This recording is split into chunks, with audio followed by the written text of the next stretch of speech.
Olá, seja muito bem-vindo.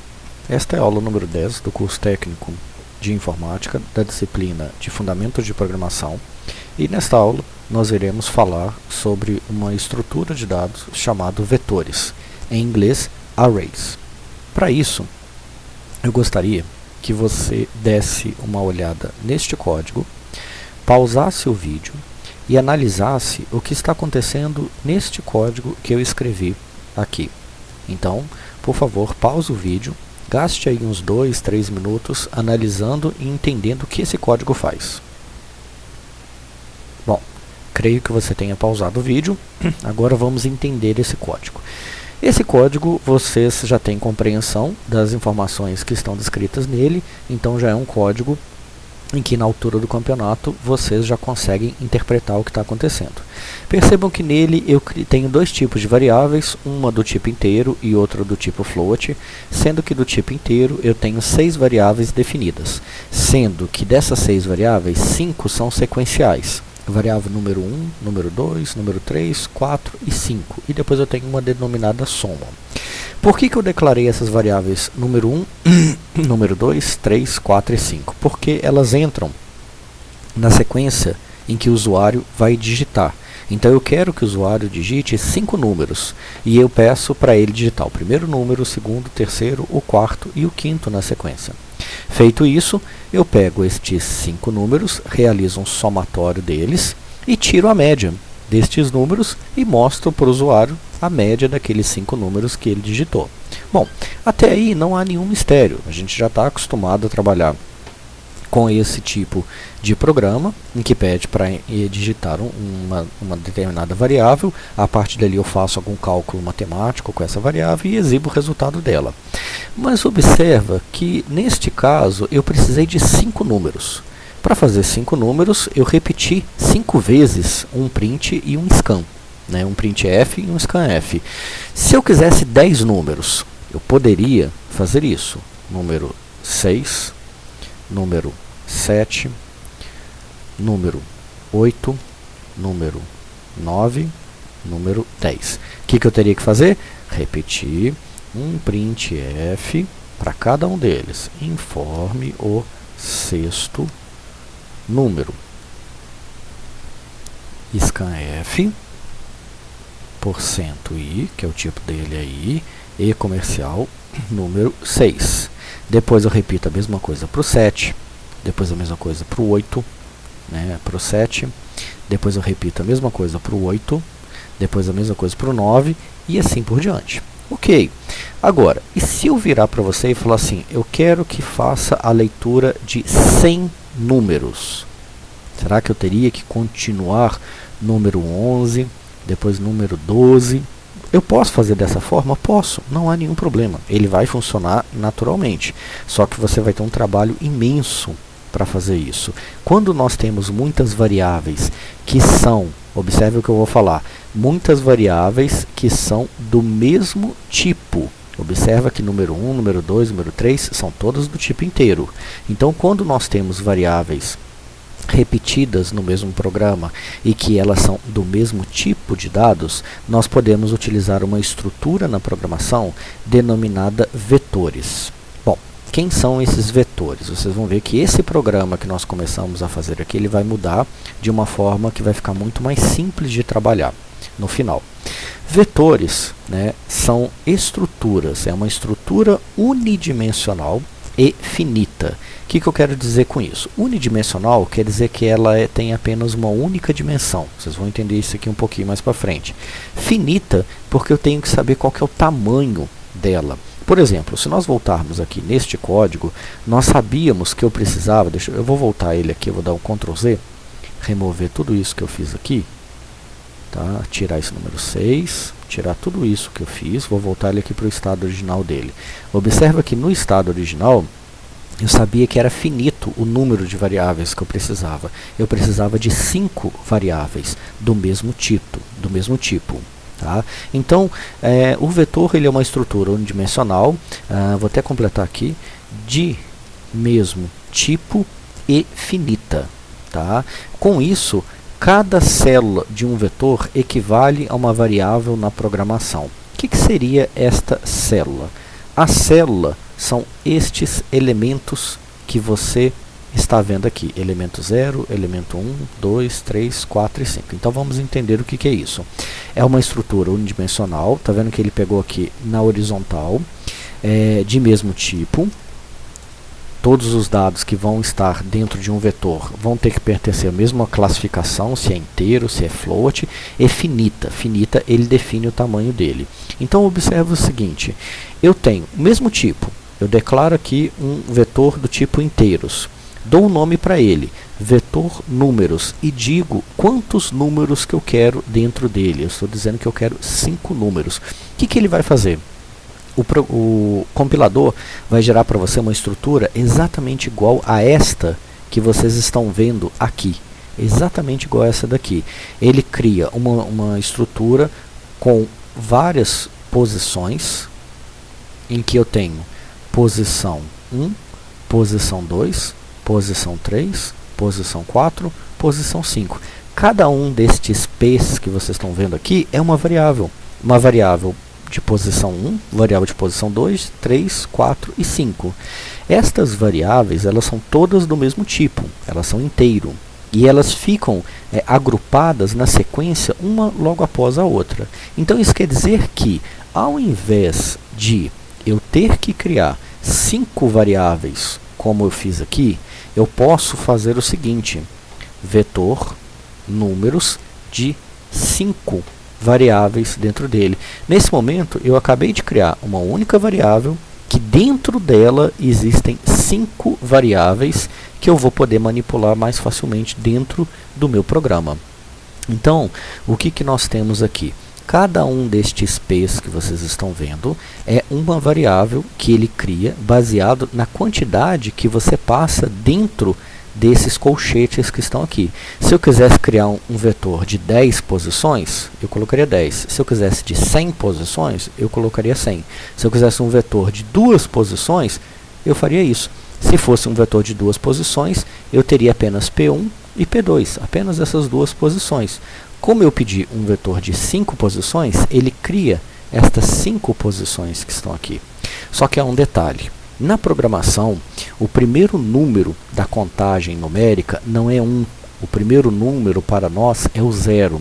Então, este elemento ele vai ser identificado como P0, esse elemento vai ser identificado como P1, esse como P2, este daqui como P3 e este último como P4. Mas nós sabemos que o elemento de P0 é o primeiro, o elemento de P1 é o segundo, é o terceiro, o quarto e o quinto elemento. E eu vou referenciar eles através de um índice, que esse índice é este número que eu acabei de falar para vocês. O elemento P0 está no índice 0, o elemento P1 está no índice 1, desculpa, o elemento P2 está no índice 2 e assim por diante. Na prática, como que isso funciona? Observe a continuação aqui. Eu tenho a declaração de um vetor de 5 posições do tipo inteiro. Ou seja, eu acabei de criar 5 variáveis sequenciais dentro de uma estrutura de vetor e todas elas são do mesmo tipo, que é inteiro. E aí eu digo o seguinte, opa, tem um errinho aqui.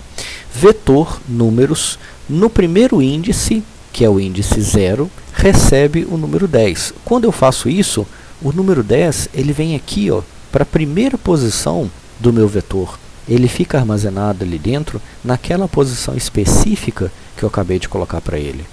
Se eu der continuidade, logo em seguida, vetor no índice 0 já recebeu 10, agora vetor no índice 1 recebe 20. O número 20 ele vai ser armazenado neste índice que você está vendo aqui.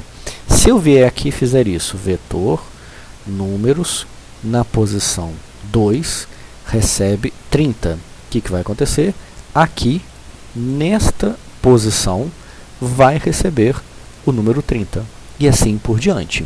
Certo? Bom, como que isso funciona na programação? Eu vou voltar aqui. Certo? Eu vou começar um novo programa. Eu vou voltar esse aqui para o estado original para deixar ele aqui para a gente comparar depois como que vai ficar. Vou vir aqui, int vetor números de 5 posições. Acabei de criar 5 variáveis do tipo inteiro e elas estão sequenciais. Vou vir aqui e vou fazer o seguinte: vetor números no primeiro índice, que é o 0, recebe o número 12. Depois, vetor números no índice 1 recebe 22. Vetor números no índice 2 recebe 21. Vetor números no índice 3 recebe 41. E vetor números no índice 4, que é o nosso último elemento dos 5, recebe 55. O que vai acontecer com esse programa? Ele vai criar um vetor de 5 posições do tipo inteiro, sendo que a primeira posição dele vai ter o número 12, a segunda 22, a terceira 21, a quarta 41 e a última 55. Estes números 12, 22, 21, 41 e 55, eles vão entrar dentro desta estrutura que está aqui. Então eu vou ter 12, eu vou ter 22 aqui, vou ter 21, 41 e 55, que são aqueles números que nós tínhamos colocado ali anteriormente. Então esse meu vetor ele vai ser populado desta forma. E este algoritmo que está aqui, vou até copiar ele aqui, vou colar ele aqui, é o que vai estar fazendo isso em cada uma dessas posições. Então percebam que isso que eu vou marcar de vermelho aqui para vocês é o índice. O índice faz referência a esse elemento indexado por ele. Então eu digo que no índice 0 recebe o número 12. Então quer dizer que dentro desse vetor a variável de índice 0 vai receber o número 12. Se eu, em vez de colocar 12, colocasse aqui 44, quer dizer que o número que vai aparecer aqui será o número 44. Vou até voltar lá no nosso programa e vou alterar aqui também para o número 44. Desta forma, nós estamos trabalhando com vetores. Então, nós vimos que, inicialmente, nós tínhamos um programa em que precisava declarar 5 variáveis para poder fazer a leitura dos dados, e eu acabei de mostrar para vocês que existe uma estrutura de dados que simplifica esse trabalho chamada vetor. O vetor ele pode trabalhar com uma quantidade finita de tamanho. Então, aqui no caso, eu criei sim um vetor de 5 posições de tamanho número 5, sendo que todas essas posições serão do tipo inteiro. Logo em seguida, eu atribuí um valor para cada uma destas posições, que é, graficamente, a mesma coisa que está explícito para vocês aqui na apresentação. Bom, dando continuidade.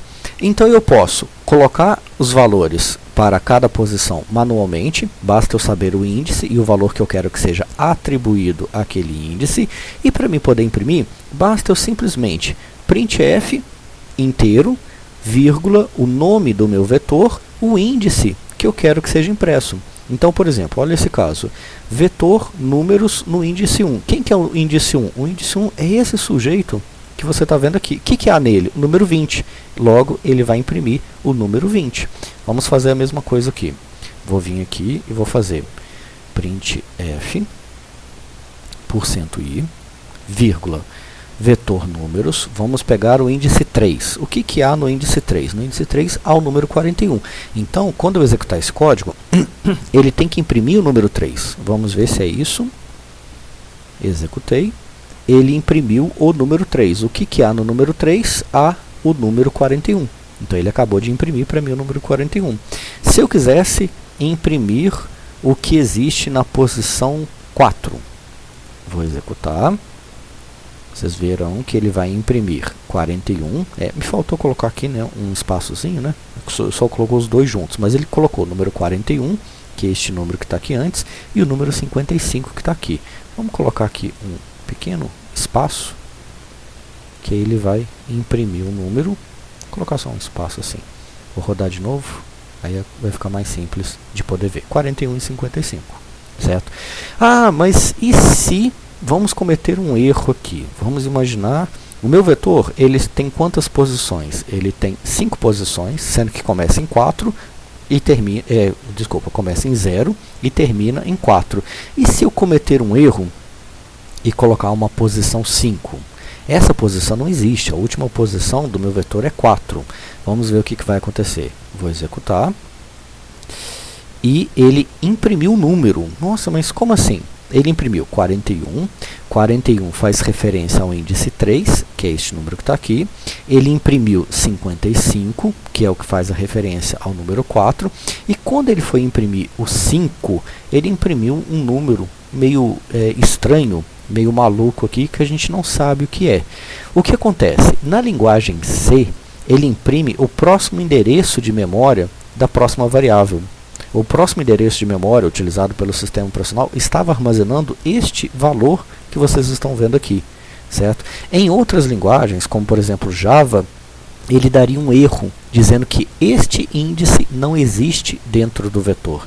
Então, cada linguagem de programação tem uma característica diferente, aí a gente tem que tomar um certo cuidado com isso. Observa que ele não gera erro, ele imprime, só que ele imprime o próximo endereço de memória após a quinta variável que foi declarada dentro dele. E esse próximo endereço de memória, pessoal, é uma coisa aleatória, tá? Quem define isso é o sistema operacional. Ele está imprimindo qualquer valor aqui que está sendo usado por qualquer outro programa que esteja executando no seu sistema operacional nesse momento. Então eu só recomendo que vocês tenham muita atenção sobre o que você está imprimindo, a posição, o índice que você está imprimindo. Bom, dando continuidade, os vetores então, já que o vetor é uma estrutura finita, eu conheço o tamanho dele, né? Eu sei quantos elementos existem dentro dele. Eu não vou cometer este erro igual eu tinha feito aqui, de colocar uma posição que eu não conheço. Se eu sei que ele é de 5 posições, uma primeira característica que eu tomo como importante para a minha programação é que eu sei o tamanho dele. Se eu conheço o tamanho dele, eu consigo então navegar entre os itens que existem dentro de um vetor, as posições de um vetor, pelas posições de duas formas. A primeira é esta. Por exemplo, vamos considerar esse vetor que está aqui. Esse vetor ele é também de 5 posições. No índice 0 ele tem 10, no índice 1 ele tem 20, no índice 2, 12, no índice 3, 22, no índice 4, 8. Eu posso, então, imprimir o que existe no índice 0, que é 10. Eu posso imprimir o que existe no índice 1, que é 20. E eu posso imprimir também o que existe no índice 2, que é 12, e assim por diante com cada um deles. Ou seja, eu posso fazer isso de uma forma, por assim dizer, manual, acessando cada um desses elementos. A segunda forma que eu posso fazer é essa aqui que vocês estão vendo. Vou até aumentar um pouquinho o tamanho dele aqui. Analise esse código. Para um minutinho, dá uma pausa no vídeo e observa este código, especialmente isto que eu vou marcar de vermelho nesse momento. Pausa o código e observa ele. Pausa o vídeo e observa ele. Observou? O que nós temos? Um for, ele é uma estrutura de repetição. Observa que eu começo o meu for em 0. Quem é 0? 0 é o primeiro, vou até marcar ele aqui de verde. Vocês percebam que 0 é justamente o primeiro elemento que existe dentro do meu vetor. E ele vai de 0 até 5. Quando eu coloco menor do que 5, isso quer dizer, eu poderia colocar aqui para ficar talvez mais fácil, menor ou igual a 4. Esse 4 que está aqui, eu vou marcar ele aqui de laranja. É este 4 que você está vendo aqui, ó, que está marcado aqui. Então eu tenho o começo do meu vetor e eu tenho o final do meu vetor. E ele vai caminhar de item por item dentro do meu vetor. Então o que ele vai fazer? Quando esse for executar a primeira vez, o primeiro valor para ir vai ser 0. Então ele vai pegar vetor números no índice 0 e vai imprimir o que existe nele, que é 10. Quando ele rodar, for para a próxima iteração, ele vai de 0 mais 1. Então ele vai para a primeira posição. O que há na primeira posição? Há o número 20. Ele vai imprimir o número 20. O laço vai rodar novamente, ele vai para a segunda posição, vai colocar o número 2 aqui e vai ver o que existe dentro da segunda posição, o 12. E assim por diante. Vamos ver isso na prática. Na prática, eu posso então fazer isso daqui.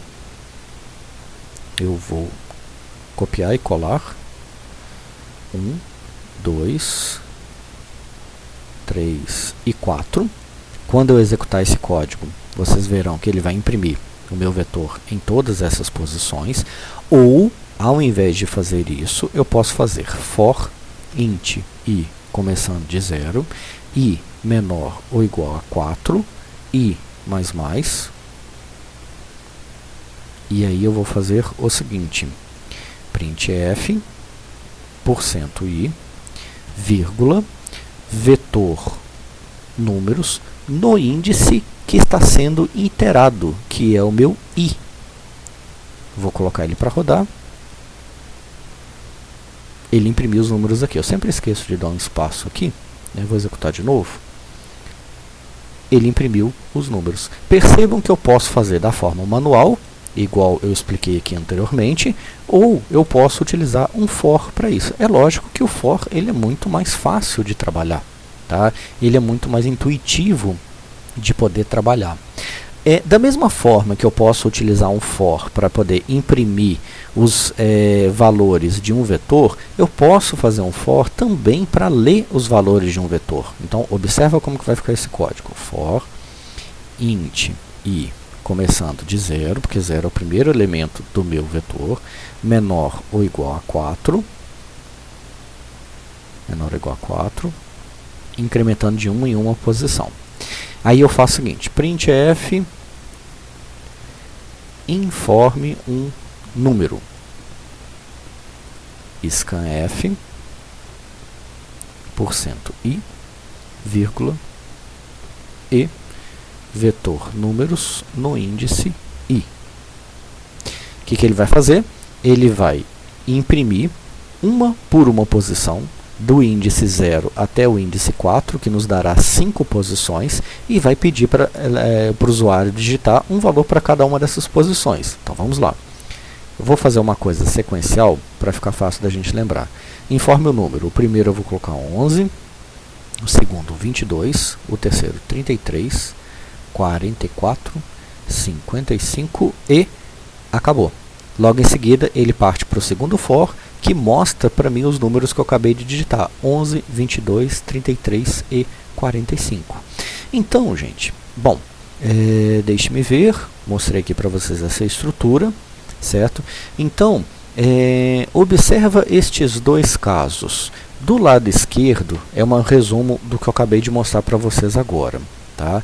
Eu posso manipular os elementos individualmente, por exemplo, eu coloco um printf para imprimir o primeiro número, para pedir para o usuário digitar o primeiro número, e depois eu dou um scan no índice 0, depois um printf para ler o segundo número, e eu coloco um scan para ler o índice 1, e assim por diante. Ou eu posso fazer igual está feito aqui do lado direito. Eu simplesmente peço para ele informar o número e eu vou lendo este número baseado no índice que vai ser iterado por este for, essa estrutura de repetição que vocês estão vendo aqui. Agora, voltando ao nosso problema. O nosso problema era, eu preciso ler 5 números. Bom, eu já tenho uma solução aqui bem mais inteligente, né? Eu já tenho aqui a estrutura de ler 5 números. Logo em seguida, eu preciso fazer a soma destes números.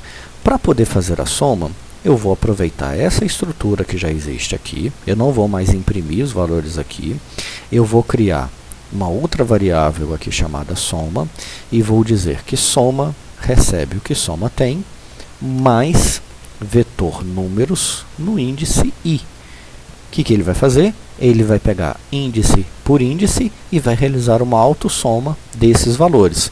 Por fim, printf, aí eu tinha colocado aqui também, deixa-me ver, a média. E eu vou criar um float, média, que vai ser média, recebe soma, dividido por 5. Printf, a média é %f, vírgula, média. Vamos executar esse código. Eu vou colocar número 11, 22, 33, 44, 55. Vou dar um Enter. Ele mostrou para mim que a média é 33. Vamos conferir se é isso mesmo? Vou pegar aqui uma calculadora, vou fazer 11 mais 22 mais 33 mais 44 mais 55. Dá 165. Dividido por 5, 33. Exatamente o mesmo valor que nós encontramos aqui. Então, eu tenho o programa no começo, de como ele foi, de como nós tínhamos pensado, e eu tenho ele a segunda forma dele, utilizando para isso uma estrutura de vetor. Agora, olha o que eu vou fazer. Nessa estrutura, o tamanho dele é 5, não é? Lembra que eu falei para vocês? Eu quero um vetor de 10 posições. O que eu faço? Eu venho aqui, troco para 10. E só isso? Não. Aí eu tenho que vir aqui e trocar o tamanho dele para ele poder fazer a iteração até o 10º elemento que existe dentro do meu vetor. E aqui eu faço a soma dividido, a média dividido, a soma dividido por 10. Executar novamente, ele vai fazer agora 10 posições. Então vamos lá, o primeiro número é 1, o segundo é 2, o terceiro é 3, o quarto, o quinto, o sexto, o sétimo, o oitavo, o nono e o 10º. Pronto, ele acabou de fazer a média de todos esses números que a gente acabou de colocar aqui agora, certo? Bom, eu recomendo então que vocês deem uma leitura no material de aula. Dentro desse material de aula vai ter um exemplo que vai aparecer para vocês. Nesse exemplo, eu vou trabalhar com ele aqui rapidinho, junto com vocês. Vou copiar esse exemplo, vou jogar ele aqui no nosso programa. Vou apagar isso daqui, vou jogar ele aqui dentro. Certo? E eu gostaria que vocês fizessem o seguinte, repita a mesma coisa, tá? Dá uma pausa no vídeo, leia este código que ele está fazendo e aí depois você volta. Por favor, então, pause e dá uma lida no código. Feito a pausa, vamos entender o que esse código está fazendo. Eu crio um vetor de float de 4 posições, crio um float chamado média, peço dentro de uma estrutura de repetição for variando do índice 0 até o índice 4, para poder fazer a leitura dos dados deste vetor. Logo em seguida, eu faço a média, o cálculo da média desses elementos, bem parecido com aquele que a gente fez ali anteriormente, e depois faço o cálculo dele e apresento o resultado do cálculo aqui na tela. Então aqui a gente tem um exemplo completo, um exemplo que faz a leitura dos dados, tem um cálculo matemático em cima desses dados e depois apresenta o resultado final para ele. Eu gostaria que vocês repetissem esse mesmo código aí para vocês. Esse segundo exemplo, eu não vou explicar ele aqui nessa aula. Eu gostaria que vocês copiassem esse código, colassem lá no compilador e entendessem o que está acontecendo neste código. Vocês têm que ter a capacidade de receber um código feito por outra pessoa, interpretar esse código e saber o que está acontecendo nele. Feito isso, existe uma lista de exercícios aqui que nós gostaríamos que vocês fizessem. São 5 exercícios. Vocês, por favor, resolvam esses 5 exercícios. Caso tenha dúvida, podem procurar os professores dessa disciplina, que nós iremos apresentar para vocês a resolução, a ajuda na resolução para esses exercícios.